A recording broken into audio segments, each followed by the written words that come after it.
Olá, irmãos, graça e paz. Aqui é o irmão Antônio. Vamos lá. Videozinho legal, jogo rápido aqui para esclarecer alguns assuntos que são bem badalados e mal interpretados. Vejamos Mateus, capítulo 24, verso 36, que fala assim: quanto ao dia e a hora ninguém sabe, nem os anjos do céu, nem o Filho, apenas o Pai. Contexto desse assunto, a volta do Filho de Deus, de Jesus Cristo. Agora veja, muitos aí falam que é impossível saber o dia da volta de Jesus. Beleza? Quem não estuda os profetas, não estuda lá a Antiga Aliança, não entende o ciclo das festas proféticas de Deus, realmente não vai chegar nem perto da conclusão de saber quando Jesus vai voltar. Agora quem entende bem as profecias de Daniel, cruzado com Zacarias e mais alguns profetas, aí sabe claramente do que se trata. Inclusive, por uma soma bem profunda das Escrituras, é possível saber que horas Jesus vai voltar, que horas do dia, tá? Então tá, partindo em frente. Veja bem, por que Jesus falou assim, quanto a esse dia nem o Filho sabe? Ele estava falando dele mesmo. Ele disse somente o Pai que está no céu. Vejamos, onde a gente acha um esclarecimento para esse texto? Apocalipse. Vamos para o Apocalipse? Olha só o que está escrito em Apocalipse. No capítulo 1, verso, vejamos, 17. E eu, quando vi, caí aos seus pés como morto, mas ele pôs sobre mim sua destra, dizendo: não temas, eu sou o primeiro e o último. O primeiro e o último era o próprio Jesus aparecendo ali para João, né? E aí, no verso 19, ele diz assim: escreve as coisas que tem visto, e as que são, e as que hão de ser depois disso, ou o que depois destas hão de acontecer, né? Depende da tradução que você tem. Eu li aí uma revista, uma João Almeida revista e corrigida. Veja bem, por quê? Porque João já tinha visto algumas coisas.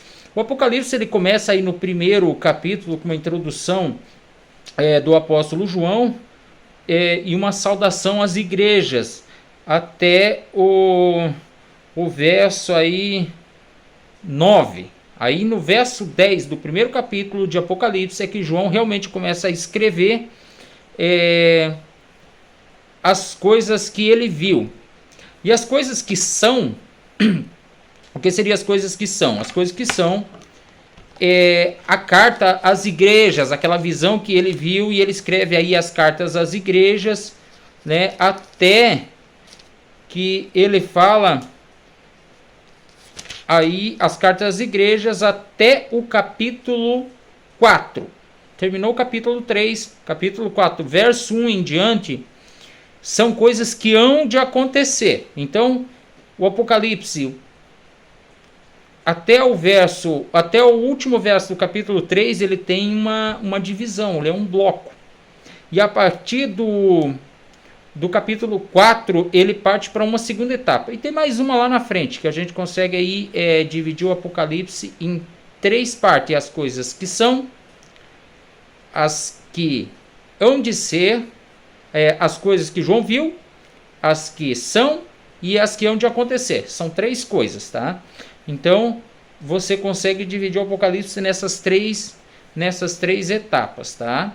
Então, veja bem, as coisas que hão de acontecer, elas começam necessariamente a partir do capítulo 6.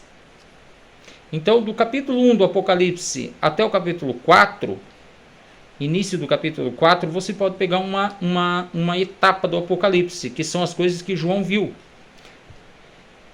Aí as coisas que são é o capítulo 4 e o capítulo 5. Por quê? O que tem ali? Ali é uma descrição de coisas que estão no céu, do trono de Deus, de seres celestiais, dos governos do céu, aqueles 24 anciões e tudo mais. Essas são coisas que são, elas sim, é uma disposição daquilo que tem no céu. Então João trouxe aí uma menção do que tem lá. Essas são as coisas que são. E do capítulo 6 em diante são as coisas que hão de acontecer, tá? Então assim, ora Deus dá Ele está escrevendo algum assunto ali, ele dá uma puxada no freio de mão, vamos colocar assim, e ele volta lá para trás, né, cita alguns trechos dos profetas, da lei, lá do Antigo Testamento, daí tem que ir lá no profeta, dar uma espiada lá, tratar, ler o texto, o contexto, ver do que se trata para ter um entendimento. E daqui a pouco ele lança esse assunto lá para o futuro e de repente ele volta para elucidar e concluir o assunto. É assim que funciona. O Apocalipse ele não é um livro que escreve um assunto em sequencial. Ele começa um assunto, mas quando se liga a outro, de repente discorre nesse assunto para frente, e Deus de repente discorre ele para trás, lá nos profetas, para explicar onde ele nasceu, qual é o contexto dele, e depois ele volta para aquela linha inicial onde estava sendo falado. Assim se consegue um bom entendimento aí do Apocalipse. Mas veja bem, o assunto que eu queria falar, a respeito do dia e da hora. Por que Jesus falou que só o Pai sabia o dia e a hora? Veja o que está escrito em Apocalipse, capítulo 6, verso 1 em diante. A seguir, observei... Não é aqui não. Tá? Veja, é capítulo 5. Tá? Capítulo 5. No verso 1. Então vi na mão direita daquele que está sentado no trono um rolo escrito de ambos os lados e selado com 7 selos. E vi um anjo poderoso proclamando em alta voz, dizendo: quem é digno de abrir o rolo e romper os selos? Mas ninguém no céu, na terra ou debaixo da terra era capaz de abrir o rolo e olhar o que havia nele. Chorei e chorei porque ninguém foi achado digno de abrir o rolo e olhar para ele. Então um dos anciões me disse: não chore, veja, o leão da tribo de Judá, a raiz de Davi, venceu para abrir o rolo e os 7 selos. Olha que maravilha. Nós lemos até capítulo 5 de Apocalipse, do verso 1 ao 5. Agora, capítulo 6, do verso 1 em diante, diz assim: a seguir observei quando o cordeiro rompeu o primeiro dos 7 selos. Veja bem, o Apocalipse é o único livro que foi escrito no céu. Tá bom? Foi escrito por Deus, pelo próprio Deus. Então tem gente que vai dizer: pô, mas foi João que escreveu o Apocalipse. Deus deu a João uma revelação para ele escrever algumas coisas. A única coisa que João escreveu da sua parte é no capítulo 1, uma saudação às igrejas. Isso ele escreveu da parte dele. Né? E ele fala ali quem ele é, né? Um mensageiro de Deus, estava preso na ilha de Patmos. Então aquilo dali João escreveu da parte dele. Depois ele já começa a escrever a visão dele. Ele começa a escrever aquilo que ele viu, como que tudo começou. Então ele viu alguém entre as 7 menorás, né? Que são os 7 Espíritos de Deus, um semelhante ao Filho do Homem. E ele dá ali uma descrição da visão que ele teve.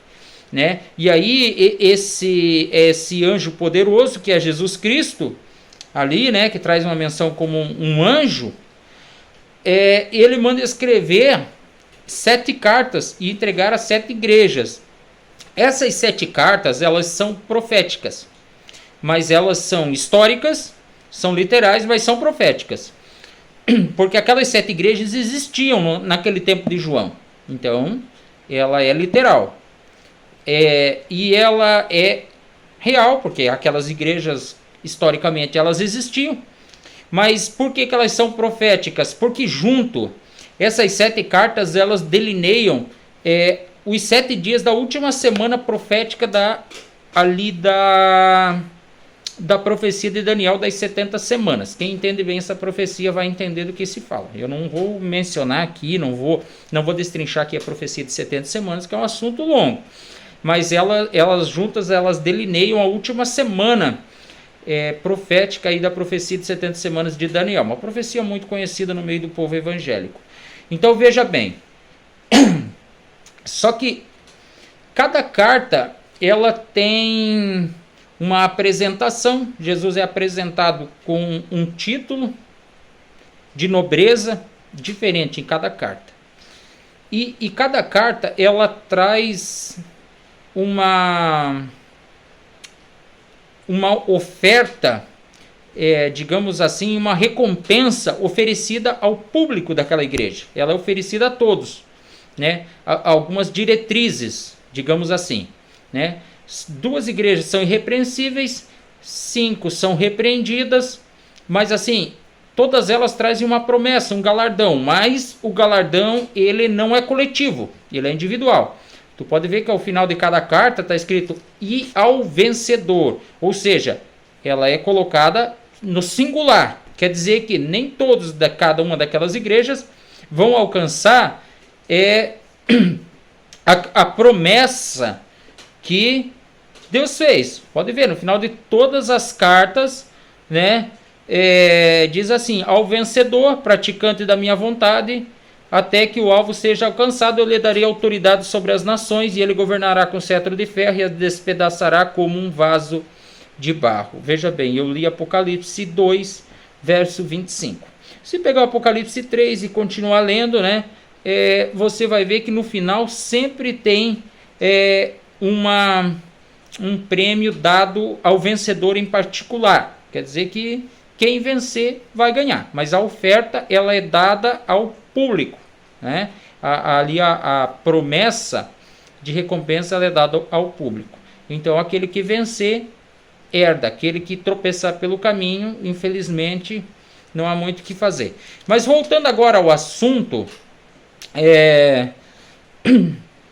vou citar mais uma curiosidade aqui a respeito aí das cartas, às 7 igrejas do Apocalipse. Elas também têm uma relação com as 7 parábolas do reino ensinada por Jesus lá no Evangelho de Marcos 15, se não me falha. Jesus ele deu um ensino com 7 parábolas consecutivas, da dracma, da ovelha perdida e por ali vai indo, tá? Se ler lá vai ter 7 parábolas seguidas. Cada carta do Apocalipse tem uma correlação com cada uma dessas parábolas, e juntas elas também têm uma singularidade com as 7 cartas de Paulo, apóstolo, às 7 igrejas, porque Paulo escreveu 13 cartas, só que 5 são para pessoas, né? Ele escreveu ali a Tito, a Filemon, né? Teve algumas aí que ele escreveu a Timóteo, né? Tem 2 cartas, mas considerando assim que a Coríntios e a Tessalônica, né? Os Tessalonicenses, ele escreveu 2 cartas, mas ele escreveu para a igreja de Corinto, né? De Corinto. Então ele escreveu 7 cartas para 7 igrejas. Entende? Embora ele escreveu 2 cartas para uma mesma igreja, mas foram para 7 igrejas. Então tem uma relação bem legal aí entre as 7 cartas do Apocalipse, as cartas de Paulo às igrejas, as 7, e também as 7 parábolas do reino, né? Existe uma revelação tremenda aí no meio. Vou fazer um vídeo especial sobre isso. Mas agora, voltando lá ao nosso assunto de Mateus, veja bem, por que Jesus falou: "Quanto ao dia, nem os anjos sabem e nem o Filho sabe, só o Pai"? Por quê? Veja bem, aquele livro, o livro do Apocalipse, ele foi escrito por Deus no céu, e ele estava, como a gente leu no capítulo 5, no verso 1, à direita daquele que estava sentado no trono. Nós sabemos que aqui está falando de Deus. Havia um rolo, né, escrito de ambos os lados e selado com 7 selos. Então veja bem, ninguém havia aberto ainda aqueles selos, ele estava selado. Então veja bem, e Jesus foi o único digno de abrir esse selo.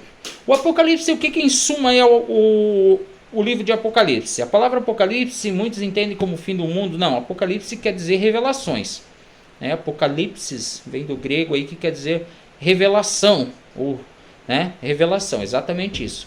Então assim, o livro das revelações, ele em suma, o assunto mais importante dele é o retorno de Jesus Cristo à terra novamente, agora como, claro, Filho de Deus ressuscitado, né, glorificado e tremendamente poderoso, não como homem. Como homem ele era tremendamente poderoso, mas ele era inferior aos anjos. A Bíblia diz que ele era inferior aos anjos. Claro, ele era um ser humano. O ser humano é uma categoria inferior aos anjos. Então veja bem, Jesus estava aqui, homem na terra, ele não sabia mesmo. Ele não sabia mesmo o dia da vinda dele. Ele sabia que haveria de acontecer esses eventos, mas o dia ele não tinha como saber mesmo. Porque assim, o que revela o dia da vinda do Filho do Homem? O livro das Revelações, o Apocalipse, aquele livro, né, aquele rolo selado com 7 selos. E quando que Jesus teve o direito de abrir? Veja, capítulo 6, verso 1. A seguir observei quando o Cordeiro rompeu o primeiro dos 7 selos. Aqui são as coisas que hão de acontecer. Depois das que visto, o que João havia visto? João havia visto um semelhante ao Filho do Homem, andando no meio de 7 menorás, né? Descreve ali Jesus Cristo todo, e aí ele escreveu o quê? As coisas que são, que seria o que estava acontecendo com as 7 igrejas, e as coisas que hão de ser é a partir do capítulo 6 do Apocalipse. Aí nós temos as coisas que hão de ser. Então assim, a partir desse momento que Jesus tomou esse rolo selado com 7 selos e rompeu, à medida que ele foi rompendo os selos e revelando para João o que havia de acontecer, chegou-se a um certo momento, né, que ao romper o 7º selo, né, lá nós temos o soar de uma 7ª trombeta, que é a última. Quem entende aí o ministério das festas das trombetas entende bem, né? Paulo escreveu sobre isso também, ao soar da última trombeta, se não me falha, lá em 2 Tessalonicenses, ele escreveu sobre arrebatamento ao ressoar da última trombeta. E nós sabemos que a última trombeta da qual a Bíblia descreve é a 7ª trombeta do Apocalipse. E lá na Antiga Aliança também existia um chamado de trombetas, né? E existia uma primeira e existia uma última, e essa também era uma 7ª trombeta. Então veja bem, a partir deste momento que Jesus começou a abrir os selos, ele foi tendo a revelação do que ia acontecer, né? Porque ele não sabia mesmo, realmente, só o Pai sabia, nenhum anjo sabia. E então foi dado à igreja saber os tempos da volta do Filho do Homem, né? Hoje, se alguém olhar e dizer, Jesus vai voltar em 2030, não, difícil, tá? Um pouquinho para frente assim, porque existe um cálculo pelas Escrituras que Jesus vai voltar ao adentrar do 3º milênio após o nascimento dele. Isso a gente tem uma soma aí desde o Gênesis, né, em diante, com o entendimento de que Deus revela o fim desde o princípio. Nós sabemos que a obra dele cessou ao entrar do 7º dia, que é uma figura do 7º milênio, porque Pedro escreveu que cada dia para Cristo é como 1000 anos. Se o 7º dia é o sábado do descanso, então nós sabemos que temos 6.000 anos até a volta do Filho do Homem. Jesus veio aí em torno do 4º milênio, né? Já passaram mais 2.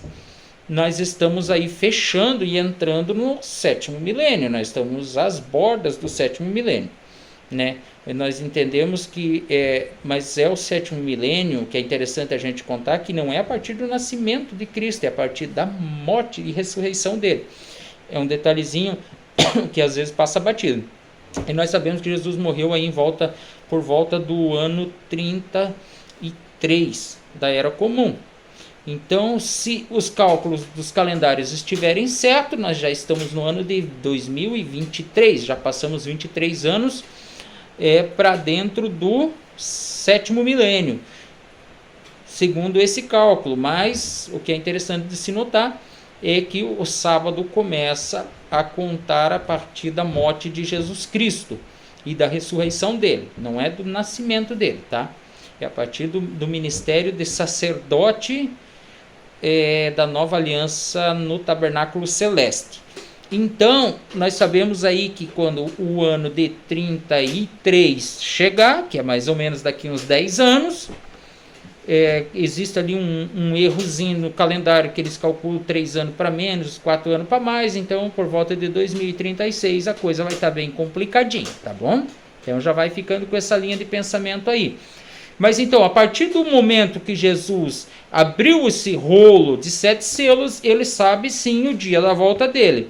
E o apóstolo Paulo escreveu claramente que aquele que quem pode esquadrinhar o Espírito de Deus e entender, quem deu para ele alguma coisa. E ele termina esse assunto falando o quê? Que nós, no entanto, temos o quê? O pensamento de Cristo. Entendam isso, que é ter o pensamento de Cristo. Porque se a igreja é o corpo de Cristo e Cristo é a cabeça, o pensamento desse corpo tem que vir da cabeça, porque o pensamento flui daqui, não é de outro lugar. Entenda, se Jesus sabe o dia da sua vinda, a igreja tem no mínimo a obrigação de saber também, porque foi revelado pelo Apocalipse. Você chega a essa conclusão, mas se você entender perfeitamente os apóstolos, as cartas dos apóstolos, os evangelhos e os profetas, principalmente os profetas, você tem um entendimento muito mais claro dessas coisas. Por isso que eu disse que com uma soma bem feita da antiga aliança e das festas, você consegue entender até que horas é o retorno de Jesus Cristo, tá? Dá para se chegar a essa conclusão. Mas, claro, é uma soma profunda, não é fácil de se chegar, é necessário muito estudo, muito entendimento, mas é necessário um conhecimento muito amplo da palavra de Deus, mas é possível. Eu não sou o único que cheguei a essa conclusão, conheço muita gente que já chegou a essa mesma conclusão, analisando aí os profetas e cruzando as profecias aí com os tabernáculos de Deus, com os 3 tabernáculos, né? Tem gente que diz que para o anticristo voltar, o terceiro templo tem que estar edificado. Isso mostra uma completa ignorância a respeito de conhecimento bíblico, porque o terceiro templo já foi destruído há muito tempo, né? Veja bem, o primeiro templo foi o tabernáculo do deserto. Ele era de madeira. Ele não vale porque ele era de madeira? Faz favor, né? Primeiro templo que existiu era o tabernáculo do deserto, porque existia a tenda da congregação. Não confunda a tenda da congregação com o tabernáculo do deserto, porque quando Moisés desceu do Sinai, ele mandou fazer uma arca e existia aquilo que era chamado de tenda do encontro.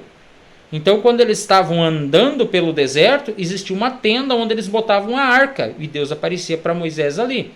Mas quando eles pararam em um certo lugar, quando eles chegaram no destino deles, aí houve-se aquilo que foi chamado de tabernáculo do deserto. Ele era desmontado e ele migrava também. Tá? Mas entenda, isso é o primeiro templo. O segundo é o templo de Salomão, né? Que foi o projeto e o preparo de materiais foi feito por Davi. Salomão fez a edificação dele, e que ele foi destruído ali no tempo dos assírios e babilônicos. E depois teve o terceiro templo, que foi aquele erguido por Esdras e Neemias no tempo aí do profeta Zacarias. Por aí você vai ver essas menções, tá? Esdras e Neemias ali foram os caras que edificaram o terceiro templo, que depois ele foi reformado por Herodes e depois foi destruído ali pelos... não foi pelos romanos, tá? Foi pelos árabes, tá? Quem estudar bem isso aí sabe que é o povo do príncipe que havia de vir, né? São ali aquelas legiões árabes que destruíram o templo aí no tempo do domínio romano. Então o terceiro templo já foi. Quem estiver esperando o terceiro templo ser edificado para a volta de Jesus, continua esperando, vai esperar bastante, vai morrer esperando, tá? Então, se tu dizer que um quarto tem que ser edificado, tudo bem. Aí é até aceitável, mas é porque não entendeu que Deus não habita mais em templo feito por mãos de homens.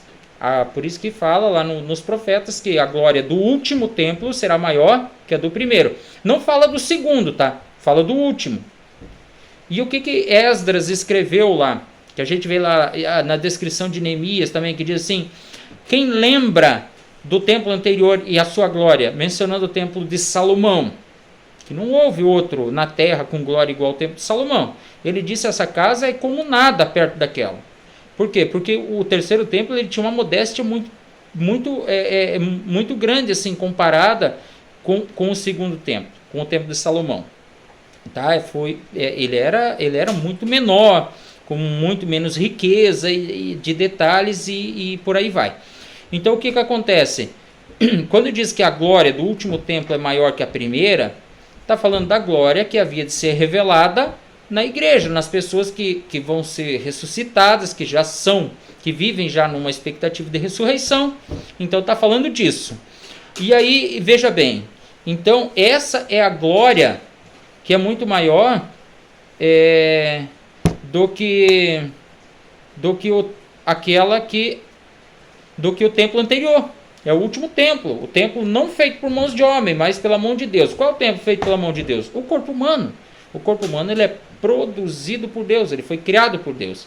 E diz que ele é habitação, está sendo construído, né, para habitação espiritual de Deus. A igreja está sendo edificada, as pessoas que creem em Deus, né, aqueles que têm a salvação em si, tá? Porque os que se perdem é para a perdição que eles foram feitos, porque não deram crédito à verdade. Então, clareando bem o assunto, a partir do momento que Jesus ressuscitou, voltou ao céu e obteve o direito de romper os selos do livro selado de 7 selos, ele sabe o dia da sua vinda. E foi revelado para a igreja, porque isso trouxe luz, o Apocalipse trouxe luz a muitas profecias que, sem o Apocalipse, realmente fica muito difícil de entender qual é o fim delas. Tá? Tanto é que Daniel terminou o livro dele sem entender muitas coisas que estavam escrito lá. E o anjo não revelou. Por quê? Porque sabia-se que havia de ser revelada quando fosse aberto os 7 selos desse livro selado, que é o livro do Apocalipse. Então, vamos corrigir aqui o entendimento daqueles que entendem que Jesus não sabe o dia da sua vinda. Isso é uma besteira, é muita tolice falar algo dessa magnitude. Então, Jesus sabe, a igreja sabe, não toda ela, tá? Só os que são sábios e entendidos, porque buscaram esses Espíritos de Deus para operar na sua vida, e estamos lançando luz às coisas, porque o tempo das revelações já chegou.